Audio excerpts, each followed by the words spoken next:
Good morning बच्चों। जैसे कि एसपी इंटरमीडिएट कॉलेज में जो है ऑनलाइन क्लास की जो है व्यवस्था है लॉकडाउन के कारण, और हमारे विद्यालय का इस बार जो है परीक्षा पर बहुत अच्छा रहा। हाई स्कूल में अंजलि पटेल ने 88.66% और तनुज पाल सिंह ने जो है इंटर में 82.40% प्राथमिक विद्यालय का नाम हुआ। अब पढ़ेंगे हम अध्याय 3 धातु और अधातु भाग 4 में। तो इसमें हमें पढ़ना है कॉपर धातु का धातुकरण। कॉपर धातु का धातुकरण। हम यहाँ इसमें पॉइंट में हमने ध्यान देंगे कि कॉपर धातु का जो है निष्कर्षण हम जो है कैसे करते हैं। तो कॉपर धातु का निष्कर्षण जब करना होगा तो कॉपर के अयस्क से ही करना होगा। तो हमें जानना है कि सबसे पहले कॉपर के कौन कौन से अयस्क होते हैं। तो कॉपर धातु के अयस्क, कॉपर धातु के अयस्क, तो मेन रूप से जो है कॉपर धातु के 5 अयस्क होते हैं। पहला है कॉपर पैराइट,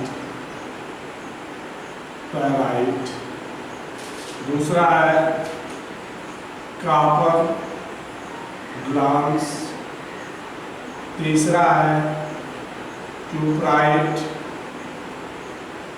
और चौथा है मेलेकाइट और पांचवा है एजुराइट। पहला कॉपर पैराइट का सूत्र होता है CuFeS2। कॉपर ग्लांस का सूत्र है CO2S। क्यूप्राइट का सूत्र है CO2O। मेलेकाइट का सूत्र है CuCO3 C2OH का ट्वाइस। इसका एजुराइट का सूत्र है CuCO3 का ट्वाइस CuOH का ट्वाइस, OH का ट्वाइस। ये जो है हमारे सूत्र है। अब इसमें जो कॉपर का मुख्य अयस्क है उसी से हम कॉपर धातु का निष्कर्षण करते हैं। तो हमें जानते हैं कि कॉपर धातु का मुख्य अयस्क जो होता है, कॉपर धातु से कॉपर के अयस्क से शुद्ध कॉपर धातु प्राप्त करना। कॉपर के अयस्क से कैसे शुद्ध धातु प्राप्त करते हैं? तो सबसे पहले है अयस्क का, सबसे पहले हम ध्यान देंगे कॉपर के अयस्क से शुद्ध धातु कैसे प्राप्त करते हैं। तो सबसे पहले हमें ध्यान देना है कॉपर का जो है मुख्य अयस्क जो है कॉपर पैराइट होता है। कॉपर पैराइट होता है जो कि खानों में जो है बड़े बड़े टुकड़ों के रूप में पाया जाता है, जिसको हथौड़े की सहायता से पीट कर छोटे छोटे टुकड़े कर लेते हैं और छोटे छोटे टुकड़े कर लेने के बाद उसको स्टाम्प्स मिल में जो है हम क्या करते हैं, उसका पाउडर बना लेते हैं। तो जब ये अयस्क पाउडर के रूप में हो जाता है तो फिर उसको प्रक्रिया करते हैं अयस्क का सामने। अब ये ध्यान देना है कि कॉपर के अयस्क में जो है कौन सा होता है, सल्फाइड अयस्क होता है। तो सल्फाइड अयस्कों के शामिल करने के लिए जो है हम प्लेन प्लावन विधि का प्रयोग करते हैं। प्लेन प्लावन विधि का जो है प्रयोग करते हैं। इसमें क्या होता है कि इस विधि में जो है एक पात्र में जो है चिल का तेल या पोटेशियम जेंथेट को जो है पोटेशियम जेंथेट के विलयन में जब ऊपर से हम गर्म वायु जब प्रवाहित करते हैं तो जो कॉपर की अशुद्धियाँ जो होती हैं वह जल को अवशोषित करके जो है तेली में बैठ जाती हैं और जो शुद्ध कॉपर धातु होते हैं वह फेन के रूप में जो है उसके सतह पर प्राप्त होते हैं। इसको हमें प्राप्त करने के लिए क्या करते हैं, प्लेन प्लावन विधि। जैसे कि हम अगले वीडियो में बता चुके हैं कि प्लेन प्लावन विधि क्या होती है। तो प्लेन प्लावन विधि में क्या होता है कि ऊपर से जो है गर्म वायु जो है यहाँ पर प्रवाहित की जाती है। ऊपर से जो है गर्म वायु जो है गर्म वायु प्रवाहित करते हैं और इसके ऊपर इसमें जो है आपका चिल का तेल या पोटेशियम जेंथेट का जो है विलयन होता है। पोटेशियम जेंथेट चिल का तेल या पोटेशियम जो है जेंथेट का जो है पोटेशियम जेनथेट का जो है विलयन होता है, पोटेशियम जेनथेट का विलयन होता है, सिलिका नहीं है, पोटेशियम जेनथेट का विलयन होता है। उसके ऊपर जो है ये जो है फेन के रूप में पाया जाता है, इसके रूप में पाया जाता है, फेन के रूप में जो है पाया जाता है। तो इस विधि द्वारा कॉपर जिंक आदि धातुओं का जो है हम निष्कर्षण करते हैं। ये पीवा लगे होते हैं, यही घूम कर जो है उसको क्या करते हैं, क्या करते हैं। और जो है अशुद्धियाँ जो होते हैं इसमें पेटी में बैठ जाती हैं, अशुद्धियाँ जो है पेटी में बैठ जाती हैं। इसके बाद अयस्क के सांद्रण के बाद दूसरी बात आता है, दूसरा प्रोसेस होता है जिसको हम कहते हैं अयस्क का भंजन। अयस्क का भंजन, अयस्क का भंजन कैसे करते हैं हमें ध्यान देना है। अयस्क का भंजन, सांद्रित अयस्क को जो है हम कम गलनांक के ताप में जो है परावर्तनी भट्टी में जब ये गर्म करते हैं तो इसमें से सल्फर और आस्केनिस की अशुद्धियाँ जो है बाहर निकलती हैं। तो इस क्रिया को हम कहते हैं अयस्क का, कॉपर धातु के अयस्क का भंजन। तो ये क्रिया जब परावर्तनी भट्टी में होती है तो कॉपर के मुख्य अयस्क जो है कॉपर पैराइड को जब ऑक्सीजन के साथ जब गर्म करते हैं तो कुप्रस सल्फाइड और फेरस सल्फाइड में परिवर्तित हो जाता है। एक क्रिया जो होती है परावर्तनी भट्टी में होती है, परावर्तनी भट्टी में होती है।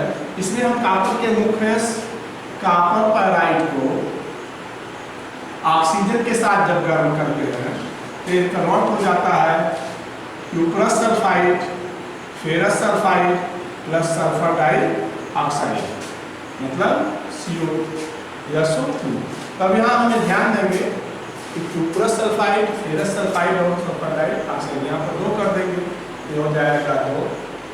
सल्फर की संख्या 4 हो जाएगी तो 2 और यहाँ पर कर देंगे तो 2 से 3 हो गया और यहाँ पर 1 प्लस 4। इसको बोलेंगे क्यूप्रस सल्फाइड और इसको बोलेंगे फेरस सल्फाइड। इन दोनों को जो है क्यूप्रस सल्फाइड को ऑक्सीजन के साथ जब गर्म करेंगे तो ये बन जाएगा cuprous oxide plus sulphur dioxide, मतलब सल्फर डाइऑक्साइड अशुद्धियों के रूप में बाहर निकलती है। दूसरा फेरस सल्फाइड को जो है ऑक्सीजन के साथ जब गर्म करेंगे ये हो जाएगा ferrous oxide plus sulphur dioxide, और इसके साथ सल्फर प्लस ऑक्सीजन जो है सल्फर डाइऑक्साइड और आस्केनिस को जो है ऑक्सीजन के साथ जब गर्म करते हैं ये बनता है आस्केनियस ऑक्साइड। ये एक क्रिया जो होती है जो सब जो है परावर्तनी भट्टी में होती है, भंजन की क्रिया, जिसमें अयस्क को जो है कम गलनांक के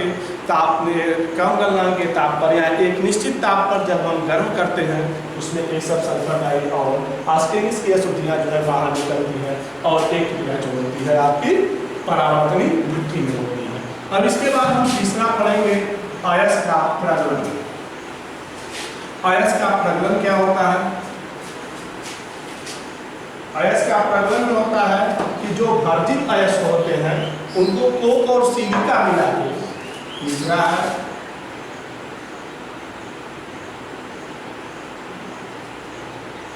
अयस्क का प्रज्वलन।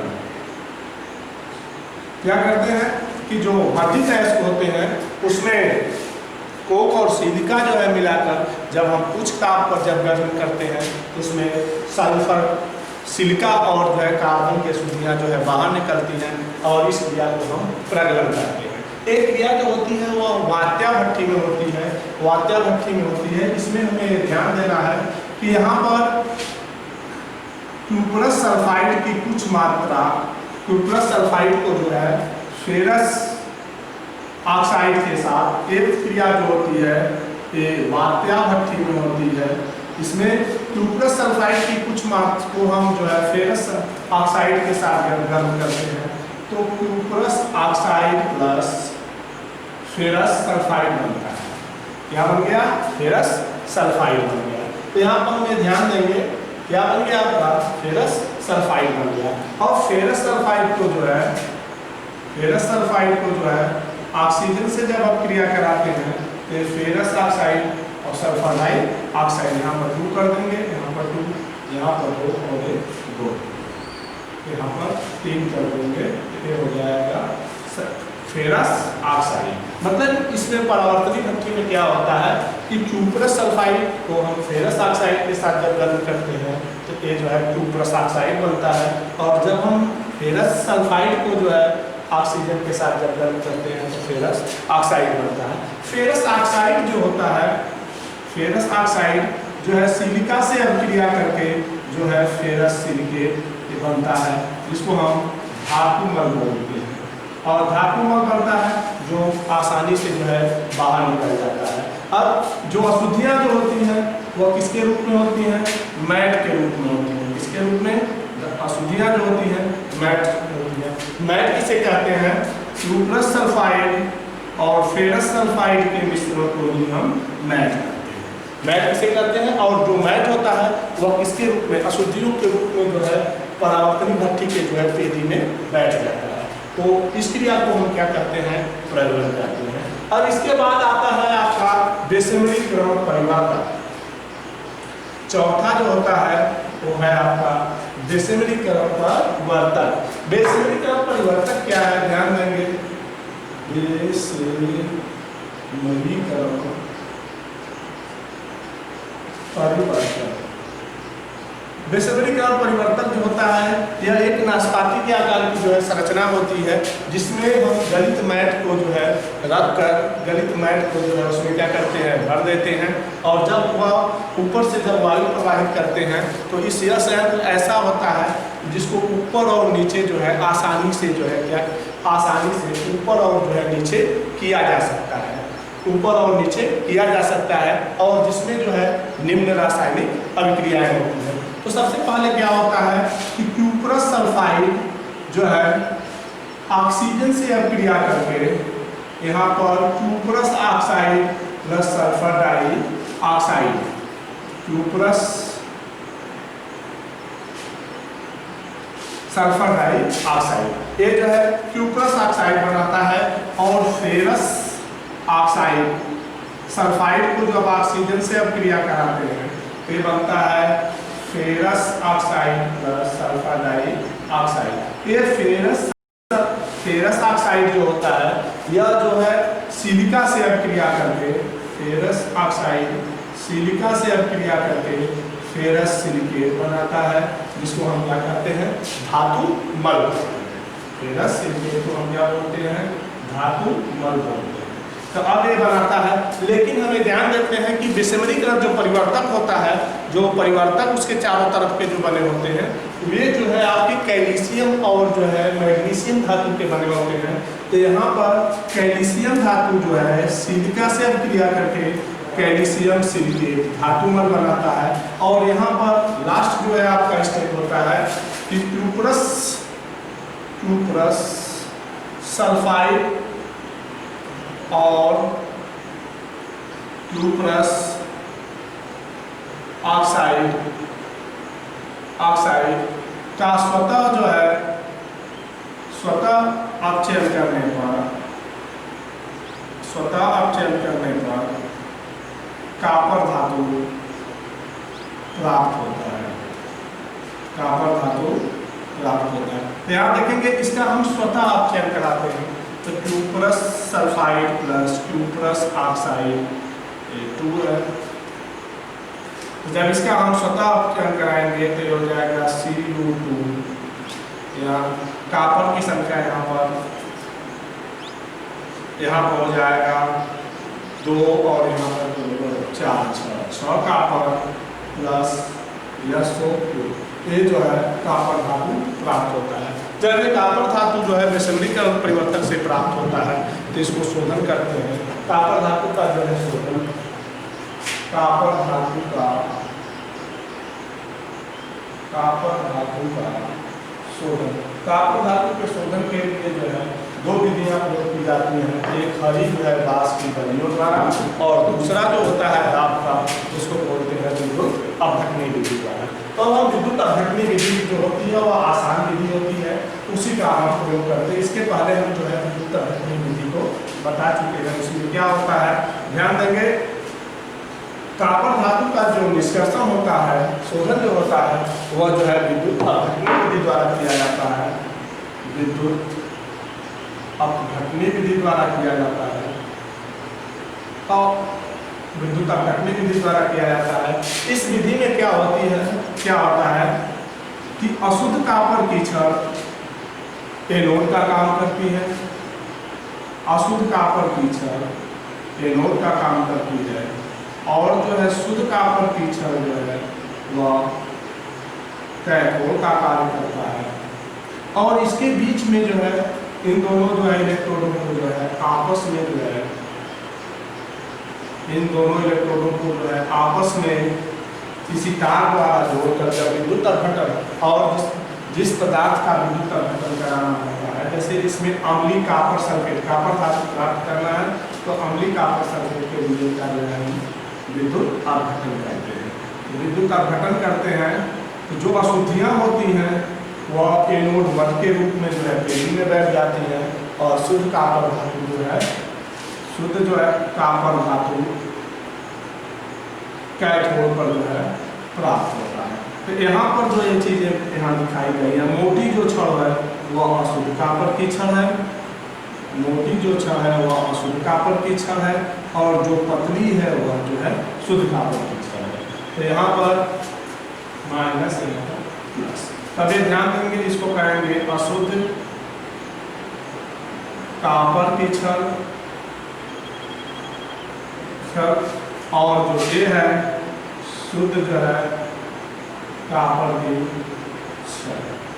इसमें जिसका विद्युत अपघटन कराया जाता है वो जो है आपका कॉपर सल्फेट का विलयन होता है।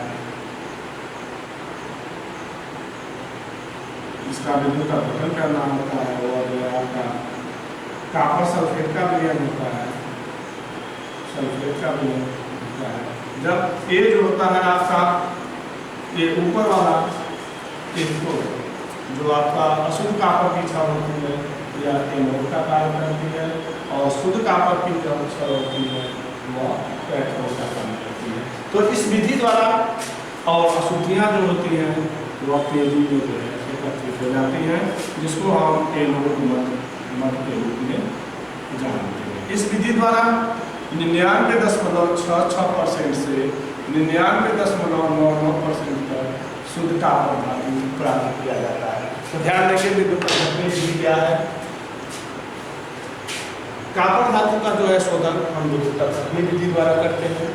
इस विधि में क्या होता है, अशुद्ध कॉपर की छड़ जो होती है ये ऊपर एनोड का काम करती है और ये जो है शुद्ध कॉपर की जो छड़ होती है वह कैथोड का काम करती है।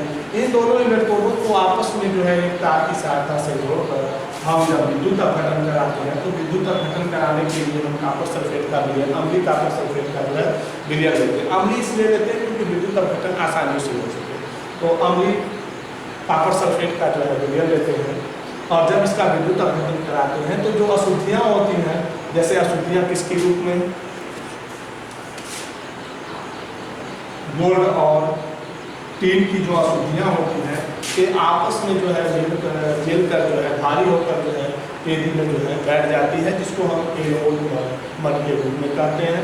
और जो शुद्ध कॉपर धातु होती है वह जो है इस पर प्राप्त होती है, कैथोड पर प्राप्त होती है। इस विधि द्वारा 99.66% से लेकर 99.99% तक शुद्ध कॉपर धातु प्राप्त किया जाता है। तो ये चीज़ें थी कॉपर धातु का धातु कर्म में, जैसा कि बताया गया। तो धन्यवाद। अब इसका आगे का जो चैप्टर होगा वो अगले जो है वीडियो में बताया जाएगा। तब के लिए